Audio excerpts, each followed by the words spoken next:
রাফসান তার ছোট ভাইয়ের হাতে রান্না করা গরুর মাংস। রাফসান তার ছোট ভাইয়ের হাতে রান্না করা গরুর মাংস খেলো, কিন্তু বাটি ফিরিয়ে দিল না রকিব হোসেন। এ নিয়ে সাদিয়া মেট্রোপলিটন থানায় ওসি হারুন আঙ্কেলের কাছে মামলা দায়ের করেন রাফসান ভাই। এদিকে রাকিব ভাইয়ের দাবি, মাংস যেহেতু তাকে দিয়েছে তাহলে মাংসের বাটিও তাকে দিয়ে দিয়েছে রাফসান ভাই। সেক্ষেত্রে বাটির বর্তমান মালিক রাকিব হোসেন, তাই তিনি এই বাটি কিছুতেই ফেরত দিবে না। এদিকে রাফসান ভাই সাফ জানিয়ে দিয়েছে, যদি থানায় অভিযোগ করেও তার বাটি ফেরত না দেয় রাকিব হোসেন, তাহলে রাকিব হোসেনের বিরুদ্ধে বেশ্যা রুমিন ফারজানার মাধ্যমে মামলা দায়ের করবেন রাফসান তার ছোট ভাই। রাকিব হোসেন রাফসান তার ছোট ভাইয়ের মাংসের ঝামেলা নিয়ে বিস্তারিত দেখুন রিপোর্টার দারাজ করিমের রিপোর্টে। বাটিতে করে যেহেতু গোশত গিফট করেছে, তাই সে গিফটকৃত গোশত এবং গোশতের বাটি সবকিছুই রাকিব হোসেনকে দিয়ে দিয়েছে এবং সে বাটির বর্তমান মালিক নাকি রাকিব হোসেন নিজেই, তাই তিনি এই বাটি দিতে সরাসরি অস্বীকার করেছে। কিন্তু রাফসান তার ছোট ভাই হুঁশিয়ার করে বলছেন, যদি অভিযোগ করেও কাজ না হয় তাহলে নাকি ব্যারিস্টার মুরিন ফারজানাকে দিয়ে মামলা দায়ের করবেন।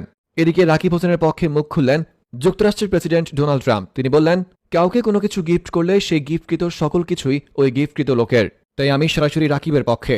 যদি তারপরেও রাফসানের ছোট ভাই রাকিবের উপর কোনো রকম অ্যাকশন নেয় তাহলে এখান থেকে আমি বোম পাঠিয়ে দেব। অন্যদিকে রাফসানের ছোট ভাইয়ের পক্ষে মুখ খুলেছেন রাশিয়ার প্রেসিডেন্ট ভ্লাদিমির পুতিন। গিফট আর মাংস দুটো দু জিনিস।